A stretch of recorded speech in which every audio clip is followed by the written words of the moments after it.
Good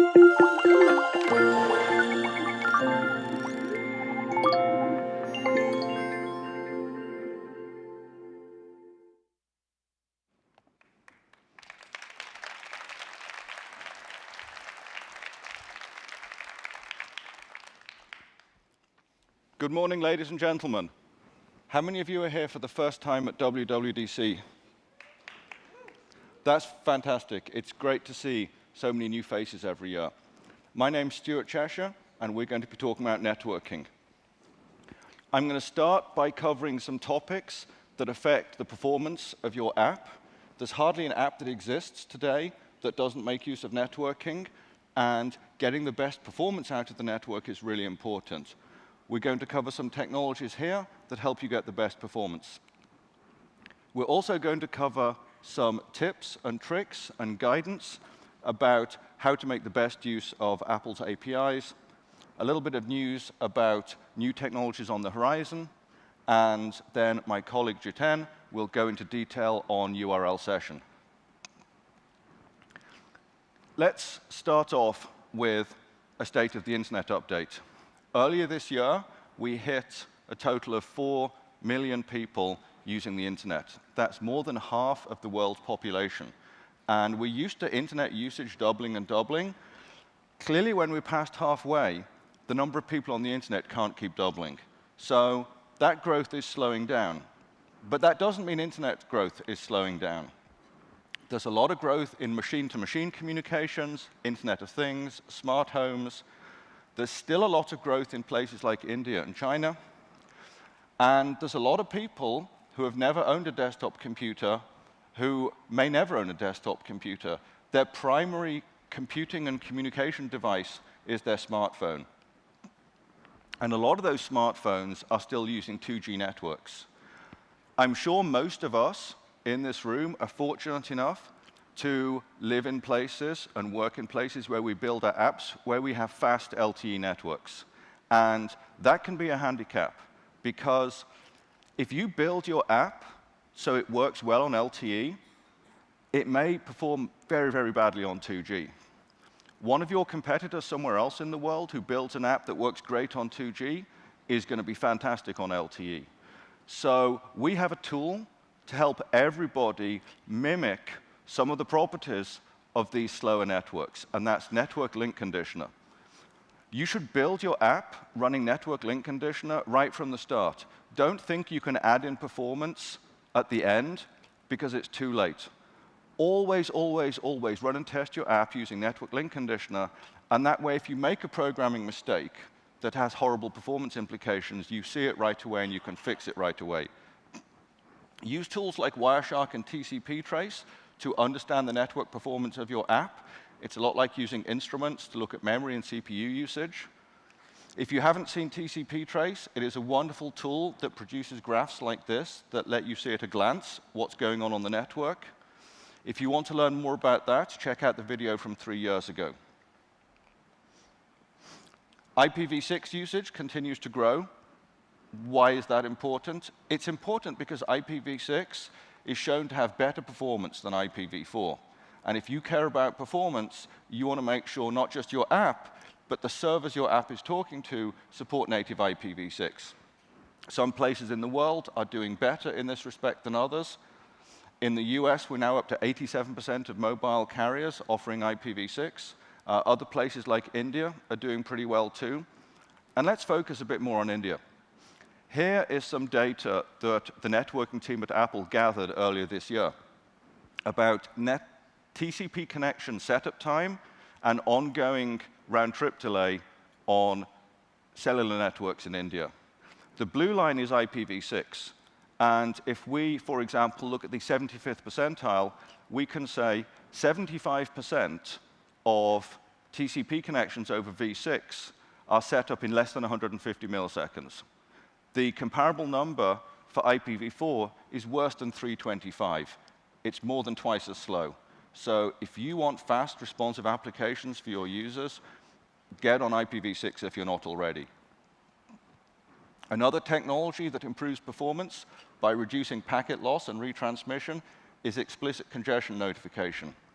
We have had this enabled by default in macOS and iOS for some years now, so you don't need to do anything on your application to take advantage of this. Do make sure your servers support ECN. In a survey we did of the Alexa Top Million websites, we found last month we're now up to 77% of the Alexa Top Million servers are supporting ECN, which is a big improvement compared to a few years ago. Another technology that helps improve performance and resilience of your connections is multipath TCP. Quite often, the user may make a connection in their office on Wi-Fi, and then they walk outside and they lose the Wi-Fi signal. Now, with traditional TCP, the connection is broken, you have to reconnect, you have to start again. Multipath TCP makes its packet routing decisions on a per-packet basis, not per connection. So it can switch that connection live to a different interface. We talked last year about how to enable this in your application, and of course, check with your server operators to make sure your servers are supporting multipath too. We recently did a survey of the mobile carriers that Apple works with around the world, and right now, 78% of their networks work with multipath TCP. Only 22% of carriers are still blocking multipath connections. TCP Fast Open is a technology that lets you avoid the normal round-trip delay of the TCP connection setup. TCP Fast Open lets you put your initial data in with the TCP SYN connection setup packet. You can check out more details of that from our video from 3 years ago, and check with your server operators to make sure that your servers support TCP Fast Open. Now, moving on to some new news. There is a technology that many of you will have heard of called QUIC. QUIC is a new transport protocol, the first serious candidate in 30 years for a successor to replace TCP. It started off as an experiment by some engineers at Google. That experiment proved successful. It has now been adopted as an IETF working group item for standardization. Apple engineers are participating in that. In fact, we have engineers right now at the QUIC meeting taking place in Sweden. This is not yet ready for prime time. The standard is not finished, but Apple is working on it. As soon as it is ready, you can expect to see Apple APIs supporting that. Continuing in the theme of performance, we observed some behavior that's very common. Lots and lots of websites and internet services use pretty short lifetimes on their DNS records. And they do this because if a data center goes down, they want to be able to update the DNS and very rapidly direct traffic to a different data center. The problem with this approach is you're paying a performance cost for something that almost never happens. Data centers very rarely go down. And what this means is every time a DNS address record has expired, your client has to spend another round-trip delay waiting for the response from the DNS server, which is the same as what it knew already last time. So thinking about this, we realized an optimization we could do. If you pass the flag to opt into this new behavior, then when you do a DNS query, if we have a stale expired answer in the cache, we will give that to you immediately, while in parallel at the same time doing the normal DNS query we would have done anyway. If the answer comes back the same, as we predict it will almost always, everything is fine, you just saved a round trip time and got your connection started faster. If the answer comes back as a different address, we will then give another asynchronous notification to your client that there's a new address available, which it should also try. And to make use of this, you have to use it in conjunction with a happy eyeballs algorithm. That means you're racing multiple connections in parallel. You're trying IPv4, IPv6, multiple addresses, multiple interfaces. If that sounds like a lot of work and it's hard to get right, you're absolutely correct. It is a lot of work. Stay after the break, and we will tell you about some new APIs that let you take advantage of this without doing all the hard work yourself. Now moving on to some guidance. We have seen a common pattern that many developers use SC network reachability as a pre-flight check. They want to predict the future. They want to know whether the next network operation they do will succeed or fail. And unfortunately, predicting the future is always a hard thing to do. You may have connectivity now, but 2 seconds from now, the user has walked out of the building and you've lost the Wi-Fi signal. So there is no way to guarantee whether a future operation will succeed. And we see this pattern where they check, the pre-flight says yes, they try, they fail, they go back, they check again. This also is a lot of work, a lot of corner cases, a lot of difficult things to get right, including networks with proxies. We can handle that for you. The better way to do this is just make a connection using the waits for connectivity option. You can learn more about that watching last year's video. What this means is, if you want a connection, you tell the system, I want a connection. Now if you can, later if not. If the device is in airplane mode, then when it's out of airplane mode, your connection will succeed. That is much easier than building the retry loop yourself. There is one case we've seen with developers which does make sense, which is if you're going to have the user enter a lot of information in a form, you may not want to waste the user's time if you have good reason to believe that may later fail. If that is the use case you care about, stay after the break, because we have a new way to do that that's much better. Security remains important, as always.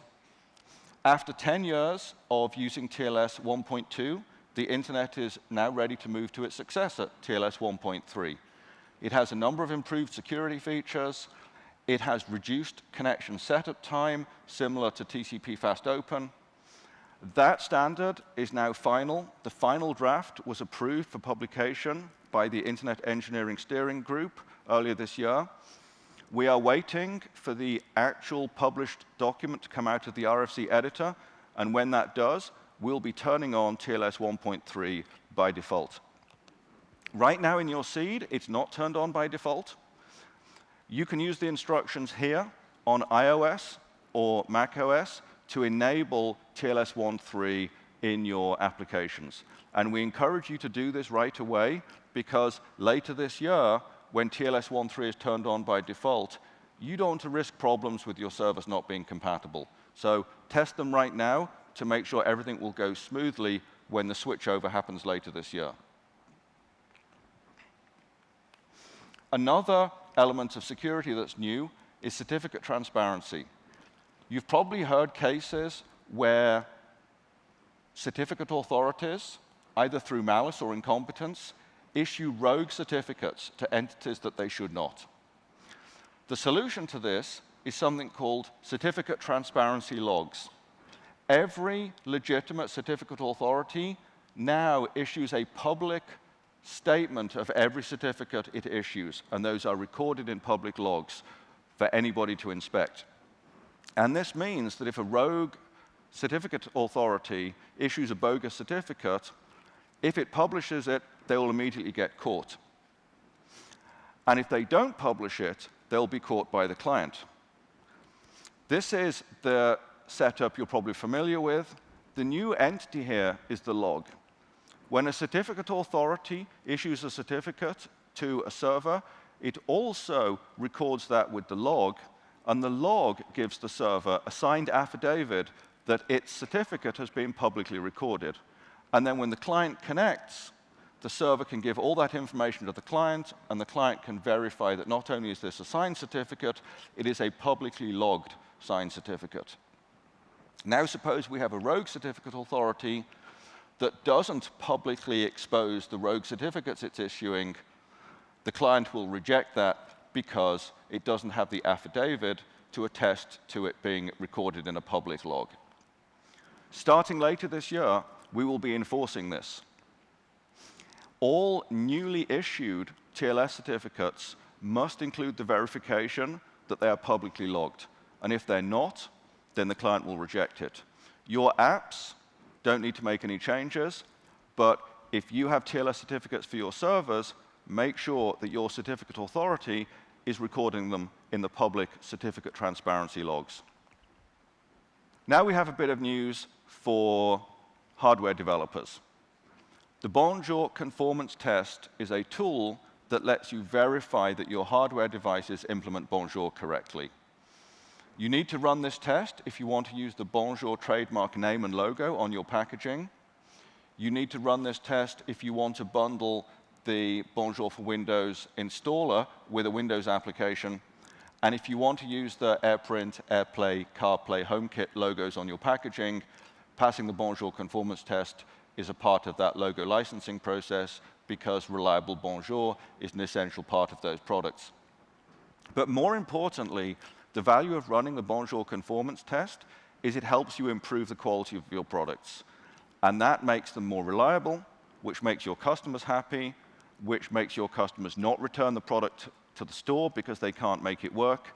And that's what your customers want, that's what you want, and that's what we want. We want happy customers having a wonderful time with products that work reliably.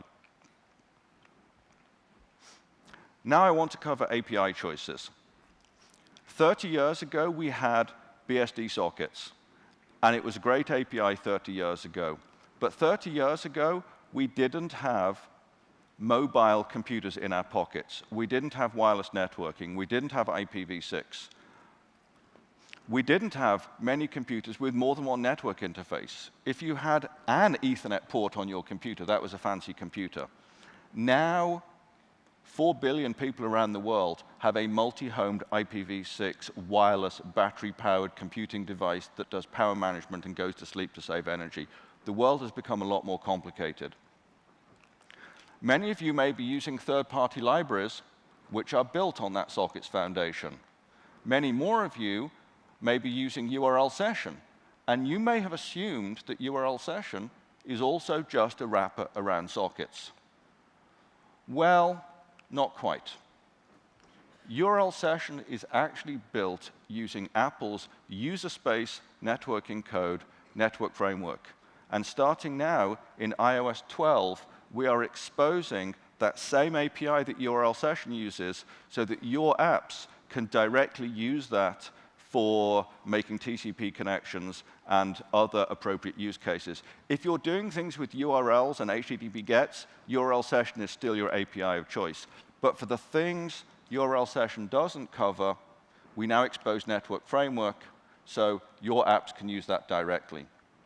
And if you're the developer of one of these third-party libraries, which are very popular, that are built on BSD sockets, we encourage you to look at the network framework APIs, move your library over to these improved higher performance APIs, and give us feedback about how that goes for you.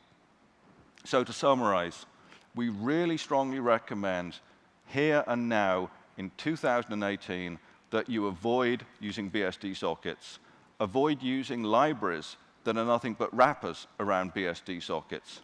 And if you are one of the authors of those libraries using these older APIs, look at switching over, come and meet us in the labs this afternoon and tomorrow, and give us your feedback about what it takes to move your libraries to newer APIs.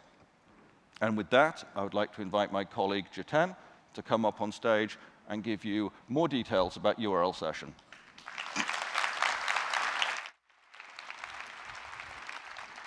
Thank you, Stuart. Good morning, everyone.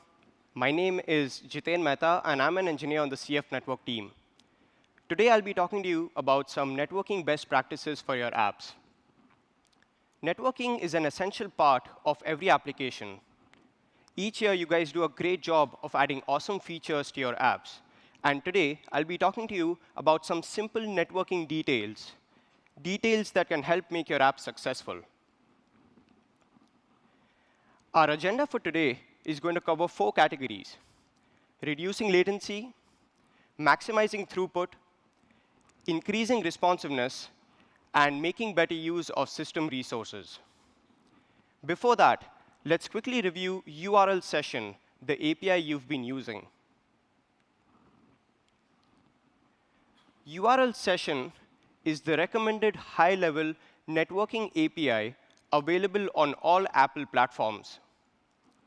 URL session has first-class support for HTTP 2 and HTTP 1.1. If your app does not use HTTP, we have support for URL session stream task, an API that allows you to make secure TCP connections to a server over which you can build your arbitrary protocol. That's URL session. Let's move on to our first agenda item, reducing latency. Let's suppose you and your friends go to a restaurant.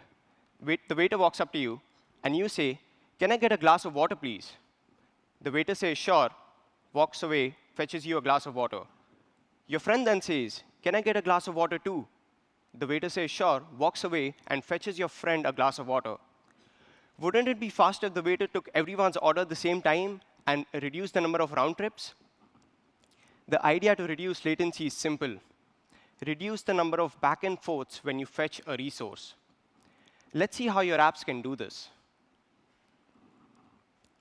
First, let's look at some issues with HTTP 1.1. Your app wants to fetch a resource. You can create a URL session task and call resume. URL session will create a new connection for you, which involves DNS, TCP, and TLS. Once the connection to the server is established, we will send out your request. We will then wait to get a response from the server. This is the network idle time when your app is not doing any kind of networking, waiting to get a response from the server. Once we get a response, we will call your completion block or message your delegate indicating that the load has finished. Let's suppose in the middle of this load, your app wants to fetch another resource from the same server. You can create another URL session task, call resume, and URL session will create a new connection to fetch this resource since it does not have an idle connection in its connection pool. If your app wants to fetch yet another resource from the same server, you can create another URL session task and call resume, and we will create another connection to fetch the resource. In this example, I've shown you that we've created 3 different connections to fetch these resources from the same server. If you notice, we've spent a lot of time opening new connections.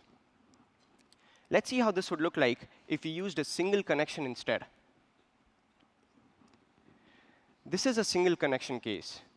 We've saved a lot of time by not opening new connections, but there is another problem here. Request number 2, which is the green request, has to wait until response number 1 is fully received. The same problem applies to request number 3, which is the orange request, which has to wait until response number 2 is fully received. This problem is known as HTTP head-of-line blocking. Consider moving to HTTP 2. HTTP 2 uses a single connection, and it also solves the HTTP head-of-line blocking problem. HTTP 2 multiplexes multiple streams over a single connection, allowing you to receive parallel responses in an interleaved fashion. Let's analyze this example a little more to see how HTTP 2 performs better than HTTP 1.1. Pay attention to the times when your app wants to fetch a resource and the time when the request is sent out. In the HTTP 1.1 case, there is a significant delay between the time when your app desires a resource and the time when the request is sent out. HTTP 2 can significantly reduce this delay and allows us to send the request almost immediately when the app desires the resource. Also pay attention to these gray boxes. If you recall, this is the network idle time when your app is not doing any networking, waiting to get a response from the server. HTTP 2 can significantly reduce this network idle time, allowing you to better utilize the bandwidth and load the resources much faster. We just discussed many benefits of using HTTP 2 over HTTP 1.1, but let's quickly summarize them. HTTP 2 solves the head-of-line blocking problem at the HTTP layer, and it also allows you to better utilize the bandwidth. If your apps use URL session, you don't need to make any client-side changes. Simply enable HTTP2 on your servers, and you will see these benefits. By adopting HTTP2, you can also get some server-side savings because devices running your apps will now make fewer connections to these servers. This year, we have something new in URL session that is going to add to the advantages of HTTP2. Introducing HTTP2 connection coalescing for URL session. HTTP2 connection coalescing is going to increase connection reuse even more. Since your apps are not going to be opening new connections, they will become more responsive to your users. Starting with the WWDC seed, HTTP2 connection coalescing is going to be automatically turned on for all your apps using URL session. Now let's see how connection coalescing decides to reuse connections. Let's suppose you have an app, and that app wants to fetch a resource from menu.example.com.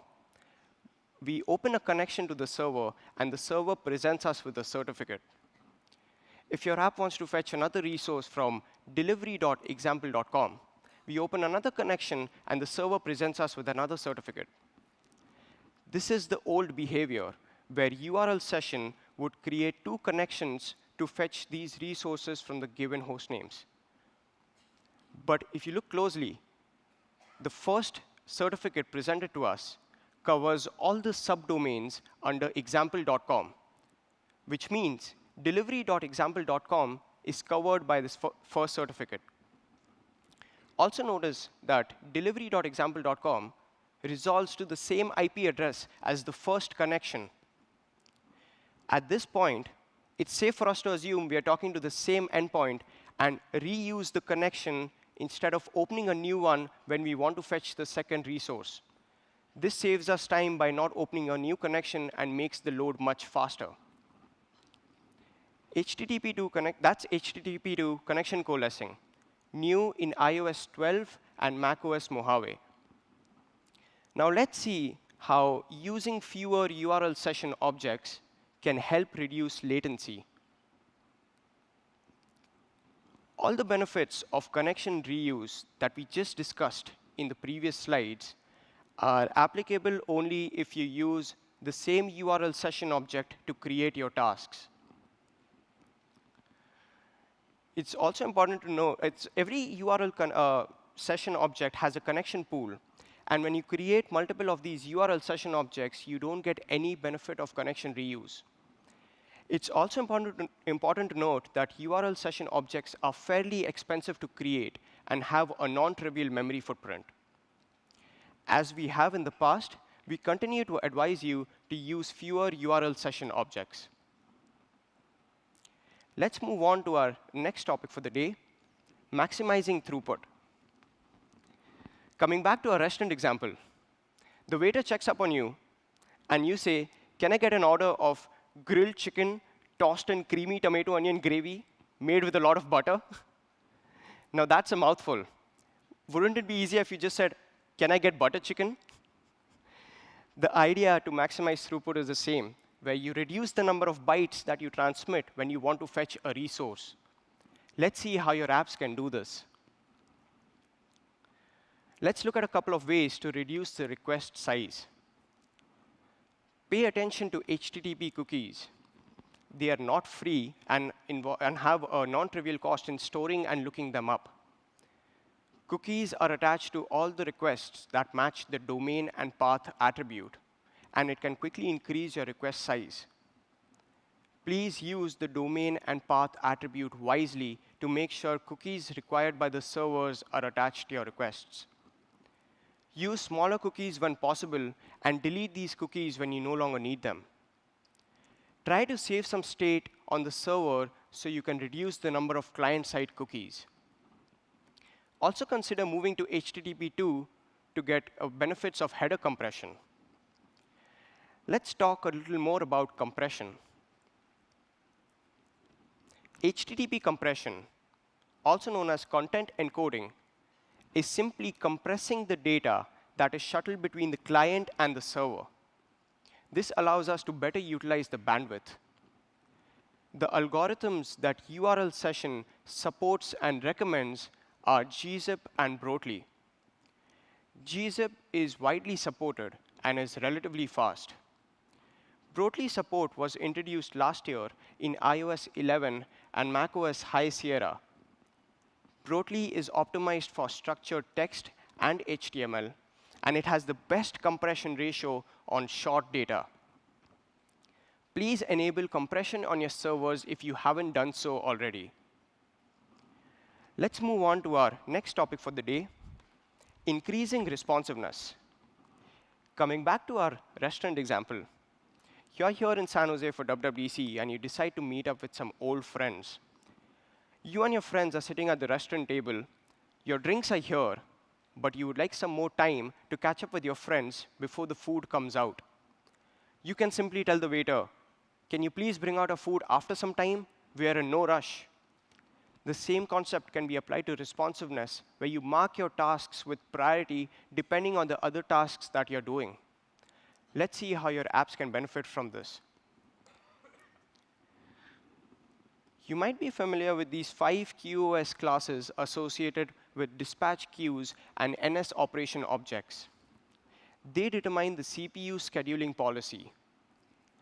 URL session is QoS aware, which means it will capture the QoS of the queue on which you call task resume.